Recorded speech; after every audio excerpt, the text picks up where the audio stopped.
everyone, and welcome to the J&K Show. I'm your man, J-Rob. Got my co-host in the house. K, what up, brother? Yo. What's good, man? It's hot, bro. Yeah, it is hot. Summer's here? Summer's here.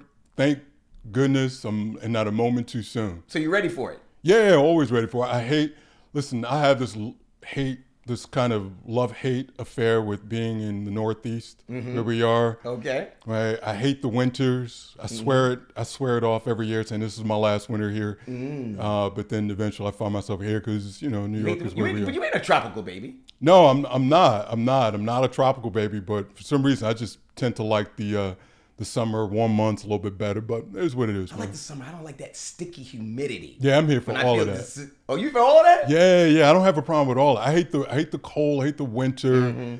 I'm not a fan of. When I was a kid, yeah, but now not so much player. Oh, all right. It's all good. It's all good. No doubt. All right, so let's get into it. We got a lot of hot stories that happened over this past week, right? And I want to talk about this first story that was just blew my mind. It's actually not too surprising, but you heard the story about Bronny James. Oh yeah.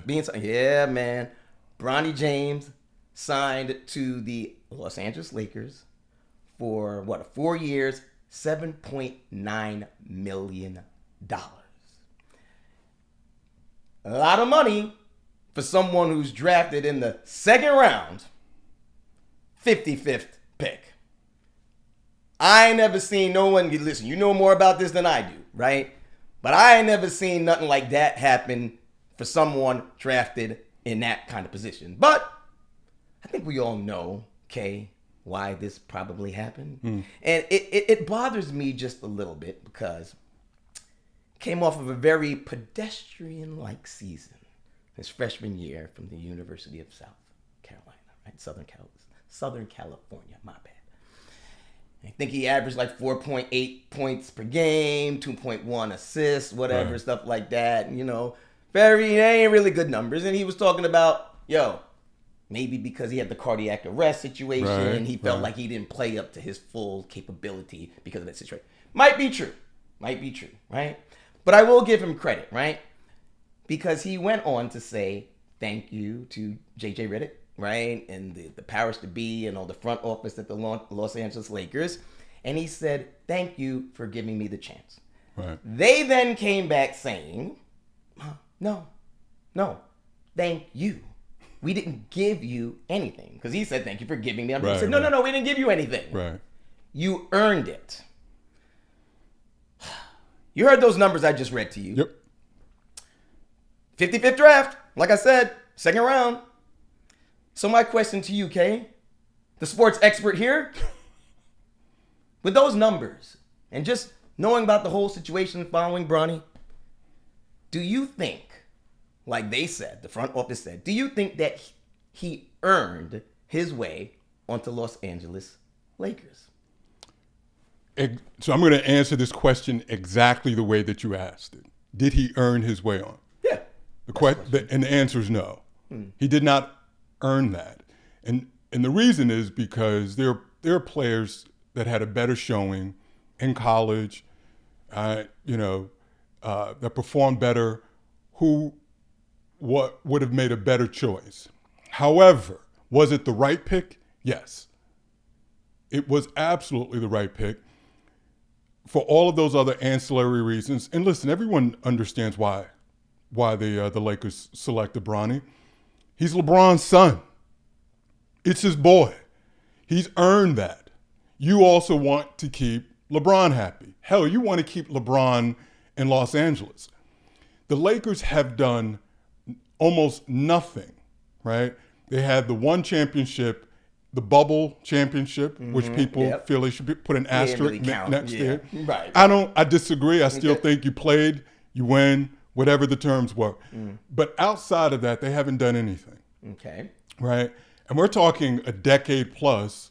They've been hovering around outside of that one championship with the compressed season. They haven't done anything. Right. You have to turn around and look at and say, hey, we're not going to lose the one valuable asset, or at least create any discontent with that person. So if it's a matter of drafting his son to keep the peace, fine. I'm with that. Again, I think people often get caught up in this, mistaking fair for equal, right? Mm-hmm. Is it equal for all of us? No. But is it fair within the circumstances, in the context of this? Yeah, then it is. And I have a problem with this. I'll tell you what, I know this came up in some shows before, this whole Nepo alert thing, right? And I feel like whenever we say this is kind of a Nepo. All over, man. Right, the Nepo alert. In every form of life. Yeah. Right, in every form of life. So, and that's another part of it, why I don't have an issue with it. Mm-hmm. Now, if it were close to home and I were a player, that marginal player that was looking to make a roster spot, would I be ticked off? Absolutely. But such is life, man. Such is life. Because at the same time, if I was in position to help my son get on that team, or if I had a dad that was able to help me get on that team, then I'm gonna exert that leverage. Outside of that, it is what it is, man. I don't have any issue with this at all. And I see where you're coming from, because like LeBron, he didn't grow up with his father. So there are situations where, yeah, if you have the opportunity to help your offspring, right, get into a position where they can do well for themselves, and he has some talent, obviously, you're going to help them, and you're going to do your job as a father. And one thing I do love about it, because it's no secret, I'm no LeBron lover. I'm really not. But I love everything that he's done for his community. He just signed another, I think, a 2-year extension for 102 or 104 million, something like that. I don't know. Mm-hmm. And so this is going to be, I love what they're doing. The first time in history that a father and son will play together in the NBA, which is, of course, why he signed that 2-year extension, because he wants to. I mean, this was in the works for God knows how long, right? So I love to see that aspect of it.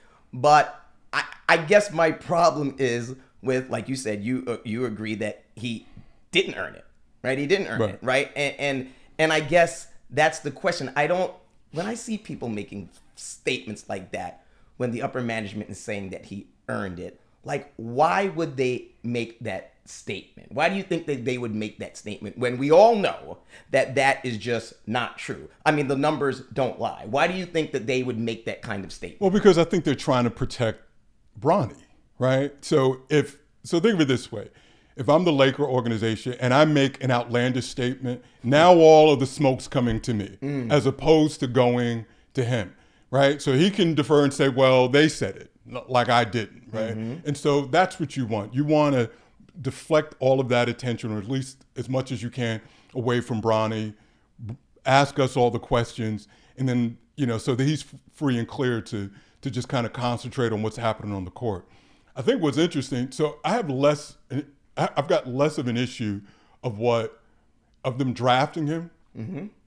So, because you mentioned something about this being the first, with them both being on the court. Mm-hmm. I think if you look through history, the mass majority of those who were drafted, say at the 55th spot, are probably not even playing in the league, right? So I have less of a problem with drafting. Mm-hmm. I think what's going to be interesting is if they end up on the court together, because you could. That's gonna happen, right? Well, that's the part where it really starts to, right? Because you could draft a player like. Yeah. Tons of teams do. Right. Send them down to the G League, and they never, ever, ever see an NBA floor.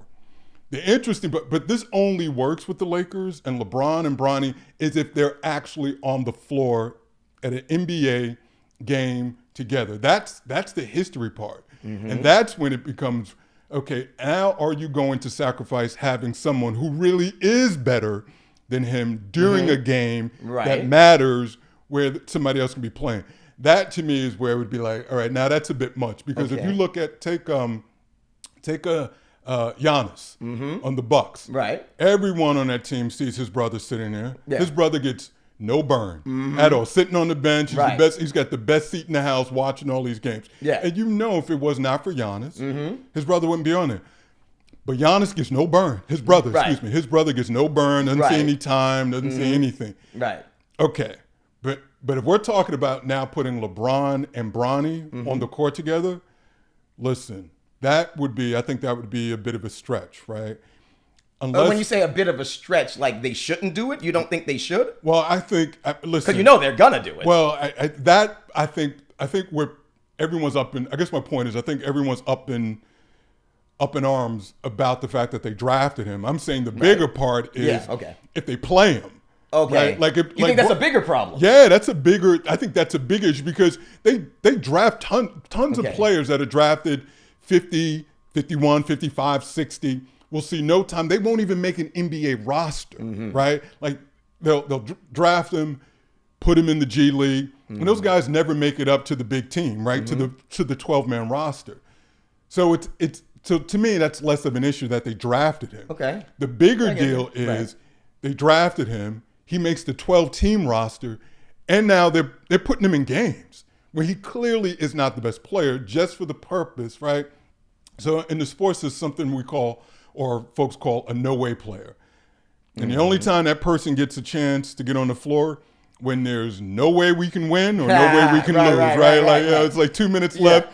Throw them out there on the floor. Exactly. Now, if it's BS time, garbage time. It's garbage time. If it's one of those things where it's garbage time, you put Bronny on the floor. Yeah. LeBron's still on there just for history's sake. Okay, then I got it. But if he's getting meaningful minutes, then someone that to me is tantamount to malpractice or something like sports malpractice. Like you can't do that. Yeah, but you have that thing but in terms of Bronny's side, right? Do you think he's going to get any backlash from people because everybody knows why he's on there? And do you think he's going to feel any extra pressure because all of us know why he's there? Do you see that being negative towards him or having any kind of negative impact because everybody knows why he got there?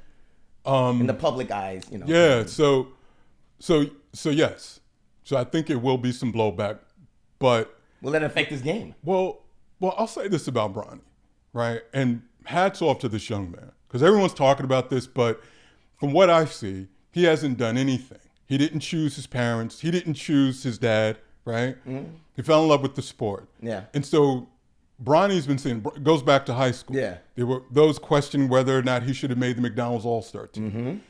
Questioning a lot of some of what he received. So he's cursed with his last name. He's absolutely kind of cursed. Okay. He's cursed and he wants to play basketball, right? Like think about that, right? Okay, so he wants to play hoops. That is the family business, if you will, right? Your dad is considered one of the greatest players of all time. Think back to when, what was Jordan's son? I forget which one. His son, Jordan's son wouldn't even dare think about getting on the basketball court. But he had a son that was, some could argue, was better than Bronny was when they played in college. Listen, Jordan's, I think it was Marcus. I think Marcus was the one. He was putting up good numbers. Is that the one dating Lara Pippen? I hope not. That's a great point. Yeah, you got to figure that one. That was a whole other story anyway. But so I know he's got more than one son, but I think that's the son that was actually, that would have made more sense. Yeah. I think optically. But to Bronny's credit, man, he hasn't done anything wrong. So to your question, will he get it? Yeah, but he's been getting it. He doesn't move like he's privileged. He's in the gym putting up the work, putting up the shots, putting in work, doing everything that he's supposed to do. So I'm not knocking him. Doesn't appear that he takes anything for granted. He hasn't said anything wrong. There's no misquotes out there, right? Like, so that part of it, I tip my cap to him and I said, give him a shot. Everything else that's happening to him is someone else doing it for him, right? We know who the someone else is. Right. And it's this entire, like it's Rich Paul, it's his agent, which is also his dad's agent. Right. It's the organization, right? It's all of those, folks that want more clicks, right? That want to sell more product, right? Because of who he is, that are saying, hey, can you pitch our product? Hey, can you come to our podcast? Right. So I'm not blaming him for that, man. Listen, he's got the key. He's the prince of the city. Okay, there you go.